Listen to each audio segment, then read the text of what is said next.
사랑하는 주님의 제자들 여러분, 부활절기 일곱 번째 주 주일이자 마더스데이 아침에 여러분 모두에게 예수 그리스도 안에 있는 충만한 은혜와 축복이 가득하시고 해피 마더스데이 되시기를 기도합니다. 여기 아요와는 이제 온 세상의 나무들이 봄빛으로 물들고 각양각색의 봄꽃들은 각자의 자리에서 봄 기운을 뽐내는 가운데 우리는 오늘도 이렇게 주님의 은혜로 예배에 임하고 있습니다. 여러분들이 계시는 일리노이와 미시간과 뉴욕과 위스콘신과 또 세계 도처에서 이 예배에 함께 하시는 분들이 계시는 곳은 어떤지 모르겠습니다만 모쪼록 하나님의 은혜 안에서 모두 따뜻하고 건강하고 행복하시기를 기도합니다. 그럼 오늘 부활절기 일곱 번째 주 주일날 아침에 하나님의 영광의 예배에 초대받고 함께 하신 여러분 모두를 환영하며 전능하신 하나님 우리의 아버지, 우리의 구주가 되시는 예수님, 또 우리의 성화주가 되시는 성령님을 예배하는 자리로 함께 나갔으면 좋겠습니다. 이같이 그리스도가 고난을 받고 제3일에 죽은 자 가운데서 살아날 것과 또 그의 이름으로 죄사함을 받게 하는 회개가 예루살렘에서 시작하여 모든 족속에게 전파될 것이 기록되었으니 너희는 이 모든 일의 증인이라. 여호와 하나님께서 예수 그리스도를 통하여 성령 안에서 그의 공의와 사랑으로 온 땅을 영원히 통치하시는도다. 온 땅의 인생들아 하나님 아버지를 찬송할지로다. 우리가 그를 힘입어 살며 기도하며 존재하기 때문임이니라. 같이 기도하심으로 주님 은혜의 보좌 앞으로 나가시겠습니다. 거룩하신 하나님 아버지, 부활절기 일곱 번째 주 주일날 아침에 죄에 빠져 죽어가던 우리들을 살려 구원하시고 또 그 죄성을 치유하여 하나님 나라 안에서 의와 평강과 희락을 누리게 하시되 오늘도 특별히 우리의 건강과 믿음을 지켜주셔서 하나님을 예배하게 하시니 감사와 찬송을 올려드립니다. 하나님 아버지, 지금 이 시간 우리가 성령과 진리로 예배드릴 때에 여기 함께한 모든 주님의 백성들에게 영광으로 임하여 주옵시되 아버지의 크신 사랑 안에서 우리 주 예수 그리스도의 은혜와 성령님의 교통교제케 하심이 우리들 모두에게 충만케 하여 주옵시고 저희들이 올려드리는 감사와 찬송과 영광을 하나님 아버지 홀로 받아 주옵소서. 영광의 주님, 우리 주님 예수님 이름으로 기도합니다. 아멘. 오늘 하나님께서는 누가복음 24장을 통해서 말씀하시는데 본문이 긴 관계로 제가 44절에서 53절 말까지 말씀을 읽어드리도록 하겠습니다. 제가 읽어드릴 때 여러분들의 마음에 하나님께서 친히 말씀해 주실 줄 믿으며 먼저 오늘의 본문을 읽기 전에 오늘 본문의 컨텍스트를 잠시 살펴보았으면 좋겠습니다. 여러분, 우리는 지난 한 달여 동안 공관 복음서 중 맨 나중에 서여진 누가복음에 대해서 살펴보았는데, 누가는 주님께서 선포하신 복음은 만민을 위한 기쁜 소식으로 그러한 기쁜 소식을 전하기 위해 이 땅에 오신 예수님은 그의 지상사역과 또한 대속사역을 완성하시고 또 제자들을 훈련시키신 후에 이제 하늘나라로 올라가시면서 회개를 전파하는 정인이 되라고 하시는데 우리 함께 오늘 본문인 누가복음 24장 44절에서 53절까지의 말씀을 읽어보면 좋겠습니다. 이것은 하나님의 말씀입니다.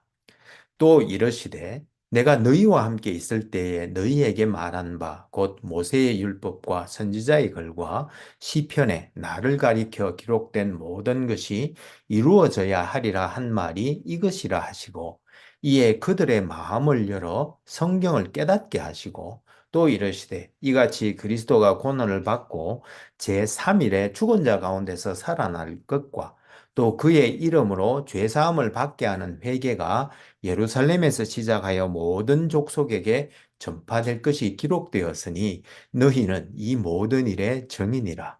볼지어다 내가 내 아버지께서 약속하신 것을 너희에게 보내리니 너희는 위로부터 능력으로 입혀질 때까지 이 성에 머물라 하시니라. 예수께서 그들을 데리고 베다니 앞까지 나가사 손을 들어 그들에게 축복하시더니 축복하실 때 그들을 떠나 하늘로 올려지시니 그들이 그에게 경배하고 큰 기쁨으로 예루살렘에 돌아가 늘 성전에서 하나님을 찬송하니라. 이것은 하나님의 말씀입니다. 다 같이 감사합니다, 하나님. 잠시 기도하시겠습니다. 오 주님, 지금 이 시간 하나님의 말씀을 듣기를 원합니다. 하늘의 지혜와 진리의 말씀을 들을 때에 성령의 조명하심으로 우리의 마음을 여시고 말씀을 깨닫게 하여 주옵시되 주님의 생명의 말씀에 순종하는 은혜를 더하여 주옵소서. 성령을 보내주신 우리 주님 예수님 이름으로 기도합니다. 아멘. 오늘 부활 절기 중에 맞는 일곱 번째 주 주일날 아침에 여기에 함께 하신 모든 분들과 또 특별히 세상의 모든 어머님들에게 우리 주 예수 그리스도의 은혜와 우리 아버지 하나님의 크신 사랑과 또 성령님의 교통교제케 하심이 충만하시기를 기도합니다. 여러분, 오늘은 육상에 대한 이야기를 하나 해드릴까 합니다. 육상의 꽃이라 불리는 100m 달리기에 세계 신기록을 세운 세상에서 가장 빠른 사람은 누구일까요? 예, 2009년 독일 베를린 세계 육상 선수권 대회에서 9초 58이라는 신기록을 세운 우사인 볼트입니다. 여러분들이 믿을지 안 믿을지 모르겠습니다만 저도 초등학교 때에는 학교에서 100m 달리기 선수를 했었는데 엄청나게 힘든 훈련을 했던 기억이 아직도 남아 있습니다. 제 고향이 덥기로 유명한 곳인데 한여름 내내 나무 그늘 하나 없는 학교 운동장에서 뜀박질 연습을 하고 또 어떤 때는 가파른 산을 뛰어 올라갔다가 내려오기도 하는 등 지금도 그때를 생각하면 아이고 소리가 절로 납니다. 그런데 여러분 9초 58이라는 신기록을 세운 우사인 볼트와 9초 69, 9초 78, 9초 88의 기록을 가진 선수들 4명이 400m 이어 달리기를 하면 기록이 어떻게 나올까요?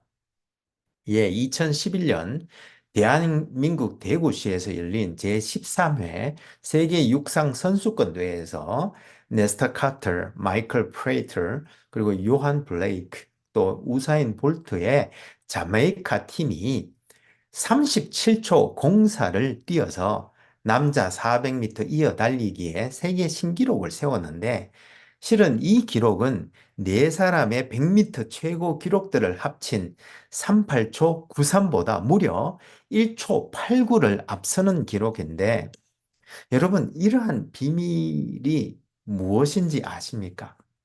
예, 그 비밀은 바로 바톤 터치에 있습니다. 무슨 말인가 하면 100m 달리기를 하면 스타트부터 시작해서 스타트 대쉬, 그 다음에 전력 질주하는 구간, 그리고 피니쉬로 이루어져서 정지 상태에서 출발하여 전력 질주를 시작할 때까지의 스타트 대쉬, 즉 가속을 하는 구간이 반드시 있어야 하는 반면에 400m 계주에서는 바톤을 이어받을 다음 주자가 어느 정도 그 전에 주자가 달려오는 시간 동안 이 스타트 대시 기간을 사전에 준비함으로써 100m 동안을 거의 전력으로 질주하여 달릴 수 있게 되기 때문에 실은 더 빠른 기록이 나올 수 있는 것입니다. 그런데 여러분, 이와 같이 예수님께서도 성찬하시면서 제자들이 그의 사명, 즉 복음 전거의 사명을 이어가도록 하기 위해 복음의 바톤 터치를 하신 내용이 오늘 본문에 나오는데요. 우리 함께 보시면서 은혜 나눌 수 있기를 소망합니다. 누가복음은 지난 한 달여 동안 살펴본 것처럼 시리아 안디옥 의사 출신 이방인 누가가 AD 80에서 90년경에 바울과 12 사도들의 선교로 교회 내에 이방인들이 이제 많아지기 시작했을 때 로마 출신 이방인인 데오빌로에게 써 보낸 복음서로 복음은 유대인뿐만 아니라 세상 만민을 위한 것으로서 인간을 죄로부터 구원하고 또한 죄로 말미암는 본성의 부패 문제를 치유하여 하나님과 인간의 관계를 회복하고자 한 것인데, 하나님의 아들이신 예수님께서는 하나님의 메시아이자 완전한 인간으로 그 일을 위해 이 땅에 보내심을 받으셨고, 예수님께서 그가 이 땅에 있으신 동안 그는 갈릴리 지방에서 그의 하나님 나라 사역을 감당하신 후에 이제 갈릴리에서 예루살렘으로 이동하시면서 제자들을 훈련시키시는데, 그가 고난을 받을 것과 또 십자가에서 달려 돌아가실 것과 그러나 제3일에 다시 살아나실 것이라는 것을 세 번에 걸쳐 제자들에게 말씀해 주셨고, 마침내 예루살렘에 도착하셔서 그의 대속 사역을 감당하시고는 이 하나님 나라 복음의 전파 사역을 제자들에게 위임하신 후에 하늘로 성천하셨으며, 이에 주님의 대위임령을 받은 그의 제자들이 오순절날 성령의 충만함을 입고 예루살렘에서 시작하여 유대와 사마리아를 거쳐 땅끝까지 이르러 복음을 전했던 내용이 바로 누가복음에 이어진 사도행전에 나오는 이야기의 줄거리인데, 그런데 오늘 우리가 읽어본 누가복음 24장을 잘 보면 예수님께서 그의 대속 사역을 감당하시기 위해 십자가에서 돌아가신 후에 제3일에 부활하신 이야기부터 그가 성천하시기의 일을 소개하고 있는데, 뭔가 좀 이상한 부분이 나옵니다. 무슨 말인가 하면 주님께로부터 그의 죽으심과 부활에 대해 이미 세 번이나 응급을 받았던 제자들이 주님께서 십자가에 달려 돌아가시는 상황이 되자 다 흩어져 도망갔을 뿐만 아니라, 심지어 주님께서 다시 부활하셨는데도 불구하고 도무지 그것을 믿지 못하고 두려워 떨고 있었다는 것입니다. 무슨 말인가 하면 오늘 본문이 나오는 24장을 보면 주님을 그렇게 따르던 여인들조차 예수님께서 다시 살아나셨기에 비어있던 무덤을 보고도 여전히 혼란스러워하며 근심하였다고 하고 있고, 또 주님의 제자들은 여인들이 예수님께서 부활하셨다는 소식을 전해 주었는데도 불구하고 그녀들의 말을 어처구니 없어 하며 도저히 믿지 아니하였다고 말씀하고 있으며, 또 심지어 여인들로부터 예수님께서 다시 살아나셨다는 말을 듣고도 자기들이 원하였던 바 주님께서 이스라엘을 구하지 못한다고 생각해 심지어 낙심하여서 고향으로 내려간 제자들도 있다고 하며, 그리고 여인들과 엠마오로 가던 제자들과 또 심지어 시몬이 예수님을 만났다고 증언해도 믿지 못하던 열한 제자들이 다락방에 숨어 떨고 있었는데, 마침 그들 앞에 예수님께서 직접 나타나셨는데 불구하고 그들은 예수님을 오히려 귀신이라고 생각하며 두려워 떨었다고 기록하고 있는데, 여러분, 이 사실들만 본다면 어떻게 이들이 예수님께 성승을 하신 후에 예루살렘과 유대와 사마리아와 땅끝까지 이르러 복음을 전하고 또 그의 스승이신 예수님을 쫓아 순교까지 감당하는 그런 담대한 제자가 될 수 있었는지 도저히 이해가 안 되는데, 우리 오늘 본문에서 어떻게 그들이 그렇게 변화할 수 있었는지 몇몇 실마리를 함께 찾아보고자 합니다.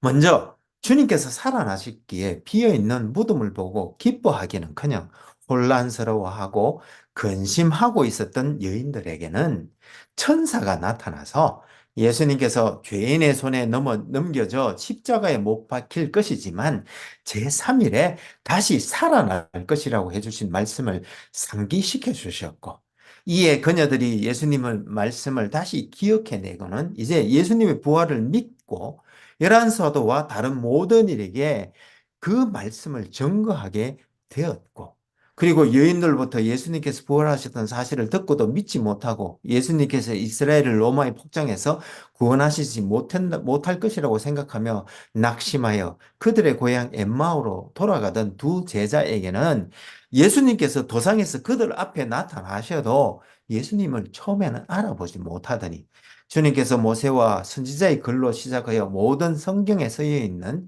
자기에 관한 것들을 찾아 자세히 설명해 주시자 그들의 마음이 뜨거워졌고, 하지만 여전히 주님이심을 알아보지 못하다가 결국 저녁을 함께 하실 때 주님께서 떡을 가지자 축사하시고 떼어 그들에게 주시자 그들의 눈이 밝아져 마침내 예수님을 알아보게 되었지만, 예수님은 이때 이미 사라지신 후였고, 이제 그들은 예수님의 부활을 믿고 곧바로 다시 예루살렘에 돌아가 열한 제자와 그들과 함께한 사람들에게 주님께서 살아나셨다는 말씀을 전했으며, 그리고 이렇게 여인들의 말과 엠마오로 가던 두 제자들의 증언과 심지어 시몬의 증언을 듣고도 여전히 믿지 못하고 마가 다락방에 숨어서 떨고 있던 제자들에게는 예수님께서 직접 그들 앞에 나타나셨지만, 문이 잠겨 있던 다락방에 갑자기 나타나신 예수님을 보고는 귀신으로 생각하여 여전히 두려워하며 의심을 하자 주님께서는 손과 발을 보여주시며 만져보라고 하시면서 그들에게 먹을 것을 청해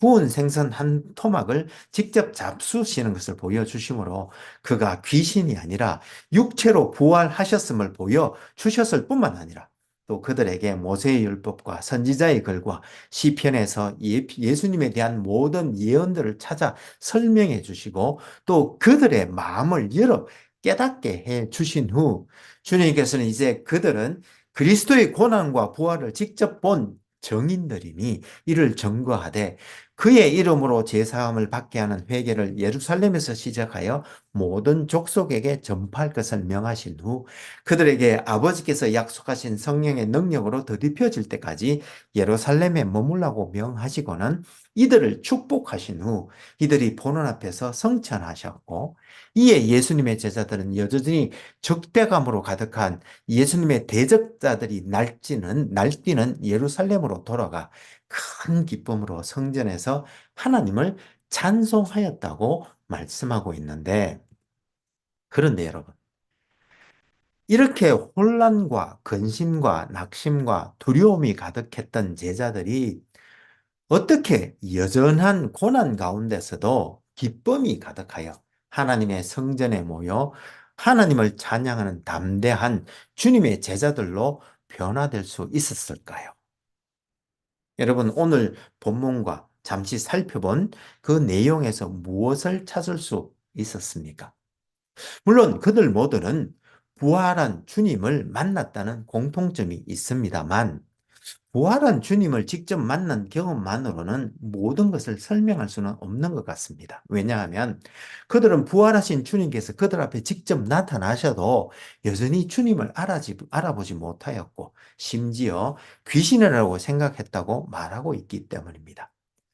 과연 이 문제를 이해하기 위해 오늘의 본문을 다시 한번 더 자세히 살펴볼 필요가 있는데, 혼란스러워하며 근심하던 여자들과 낙심하여 엠마오로 돌아가던 제자들과 또 주님의 부활을 듣고도 두려워하며 다락방에 숨어있던 제자들 모두에게 공통적으로 일어난 또 다른 일들을 우리가 찾아보면, 그것은 먼저 그들에게 말씀이 있었음을 알 수 있습니다.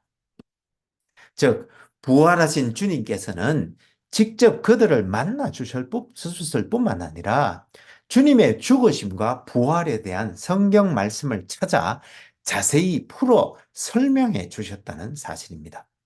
이것을 신학적으로 말하면 주님의 죽음으로 대표되는 죽음의 낮아지신 사역, 즉 믿는 사람들의 죄의 문제를 해결하시기 위한 성육신과 고난과 죽으심과 또 장사되신 사역과 또 주님의 부활로 대변되는 주님의 높아지신 사역, 즉 부활과 성천과 하나님의 보좌 우편에 앉으심과 재림에 대하여 그 의미를 설명해 주셨던 것인데, 이와 같이 믿음은 사실 어떤 내용을 믿는 것이기에 믿음의 내용인 주님의 죽으심과 부활의 의미를 설명해 주시고 이를 믿음으로 받아들일 수 있도록 도와주신 것인데, 그런데 여러분, 예수님의 제자들이 예수님께서 직접 나타나 예수님의 죽으심과 부활의 내용과 의미를 설명해 주는 것으로 믿을 수 있었을까요?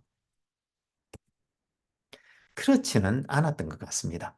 그래서 오늘 본문 45절에서는 성경 말씀을 설명해 주시면서 동시에 그들의 마음을 열어 성경을 깨닫게 해 주셨다고 말씀하고 있는데, 이와 같이 믿음은 단순히 역사적 사실을 선포하는 것에 더하여 주님께서 우리의 마음을 열어 깨닫고 믿게 해주셔야 한다는 것을 우리는 알 수가 있는데, 그래서 요한복음 14장 26절에서도 주님께서는 그가 성천하신 후에도 이러한 일들을 감당하실 보혜사 성령님을 우리들에게 보내주셔서 우리에게 주님께서 말씀하신 모든 것을 가르치시고 생각나게 해주셔서 우리가 믿을 수 있도록 도와주신다고 말씀하셨던 것입니다.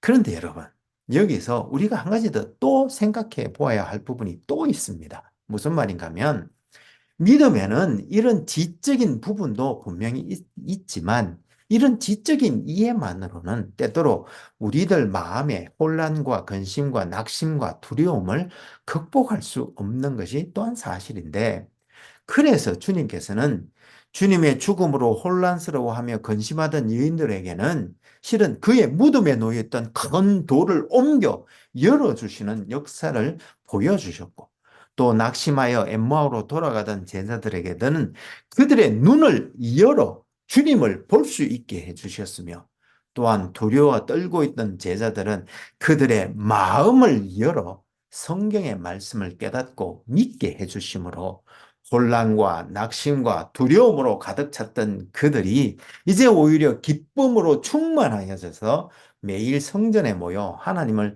찬양할 수 있게 되었던 것입니다. 그런데 제자들이 그들의 사명을 감당할 수 있기 위해서는 주님께서 한 가지 더 준비해 주셨는데요. 그것은 바로 성령의 능력으로 그들을 더입혀 주셨다는 것입니다. 즉 누가복음에 보면 예수님께서도 성령과 그의 능력으로 충만하여 그의 모든 사역을 감당하셨던, 예수님께서는 이제 그들에게 주님의 죽으심과 부활에 대한 모든 것을 설명해 주시고 또 그들의 마음도 기쁨과 담대한 마음으로 회복시킨 후에 이제 성령의 능력으로 입혀질 때까지 예루살렘에 머물러 있으라고 명하셨던 것인데, 이런 모든 은혜가 함께 어우러져서야 사도행전에 나오는 것처럼 제자들이 담대하게 주님의 죽으심과 부활과 함께 주님의 이름으로 말미암는 죄사함을 전할 수 있게 되었던 것입니다. 사랑하는 여러분, 우리는 어떻습니까? 과연 우리들은 부활하신 주님을 만나 그의 생명의 말씀을 듣고 또 성령의 깨우침을 받으며 성령의 능력으로 정언하는 그러한 정언자의 삶을 살고 있습니까? 그런데 아직 주님을 만났는지 확신이 없으시다고요? 그러나 여러분, 만약 여러분들이 주님께서 나를 위해 죽으셨고 또 부활하셨다는 사실이 믿어지신다면 그것은 이미 주님께서 성령을 통하여 여러분 속에 일하고 계시다는 증거인 줄로 믿습니다. 그래도 아직 혼란과 근심과 낙심과 두려운 마음이 있으시다고요. 그렇다면 시편 62편 8절 말씀처럼 백성들아 시시로 그를 의지하고 그의 앞에 마음을 토하라는 말씀처럼 여러분들의 혼란과 근심과 낙심과 두려움을 주님께 아뢰십시오. 그러면 주님께서는 여러분들에게 기쁨과 담대함을 주실 것입니다. 그리고 아직 성령의 능력을 덧입지 못한 것 같다고요. 그렇다면 누가복음 11장 13절 말씀, 너희 하늘 아버지께서는 구하는 자에게 성령을 주시지 않겠느냐는 말씀처럼 구하십시오. 그러면 주님께서 우리에게 분명 주시는 사명을 감당할 능력도 또한 넘치도록 주실 줄로 믿습니다. 사랑하는 여러분, 기도하옵기는 부활절 절기 일곱 번째 주 주일을 맞아 아직 두려워 떨며 다락방에 숨어 있는 우리들에게도 찾아오신 주님께서 우리의 마음도 회복시켜 주시고 또한 성령의 깨달음과 또한 능력으로 더입혀 주셔서 큰 기쁨 가운데 우리의 사명을 감당함으로 하나님 아버지께 영광 올려드리는 우리 모두가 되게 해 주시기를 소망합니다. 그럼 같이 기도하시면 좋겠습니다. 신실하시고 감사하신 하나님 아버지, 오늘 부활절기 일곱 번째 주 주일을 맞아 주님께서 우리에게 보내주신 성령을 통해 우리를 살리시고 믿음을 더하여 주시되 구원의 기쁨이 우리 마음 가득 용솟음 치게 하시니 감사와 찬송을 올려드립니다. 주님 이 시간 간절히 십자가 밑에서 엎드려 기도하옵기는 주님 약속하신 대로 이미 우리 마음에 내주하시는 성령님을 통하여 우리의 마음속에 있는 혼란과 근심과 낙심과 두려움을 없애 주시고 기쁨과 담대함으로 채워 주시며 또 성령의 능력을 덧입게 하여 주셔서 주님의 이름으로 말미암는 죄 사함의 기쁜 소식을 만민에게 전파함으로 하나님 아버지께 영광 올려드리는 우리 모두가 되게 하여 주옵소서. 은혜가 풍성하신 우리 주님 예수님 이름으로 기도합니다. 아멘. 이제는 우리 주 예수 그리스도의 은혜가 매일매일 우리를 새롭게 하며 우리 여호와 하나님의 크신 사랑이 우리로 하여금 형제자매와 이웃을 품고 사랑으로 섬기게 하되 성령님의 은사 주심과 교통 교제케 하심을 통하여 선한 일에 더욱 열심을 낼 때에 우리가 다음에 다시 만나는 그날까지 우리가 만난 부활하신 주님과 그가 전하는 구원의 기쁜 소식을 성령의 능력을 힘입어 만민에게 전파함으로 아버지께 영광 올려드리며 또한 특별히 오늘 마더스데이를 맞아 세상의 모든 어머니들에게 위로와 격려와 사랑과 은혜로 축복해 주시기를 간절히 축원하옵나이다. 아멘. 감사합니다, 여러분. 오늘 부활절기 일곱 번째 주 주일이자 마더스데이 아침날에 우리 주 예수 그리스도의 부활의 새 생명력이 넘치는 복된 날 되시고 또 해피 마더스 데이 즐겁게 보내시기를 소망하며 모쪼록 생동하는 새봄을 맞아 봄의 활력으로 더욱 힘을 내시며 하나님 아버지의 은혜와 기쁨과 사랑이 넘치는 복된 한 주가 되시기를 기도합니다. 혹 여러분들 중에 다음 세대를 세우고자 하는 저희 한울교회의 비전에 성원해 주시기를 원하시는 분은 페이팔 계정 혹은 젤러 계정 info@churchbeyondborders.com으로 후원해 주시거나 혹은 책을 보내실 분은 Church Beyond Borders 앞으로 책을 쓰셔서 교회 주소 3626 Ontario Street, Ames, Iowa 50014로 보내주시면 감사하겠습니다. 그럼 다음 주에 다시 은혜로 만나 뵙겠습니다. 사랑합니다. 감사합니다. 축복합니다. 해피 마더스 데이. 바이.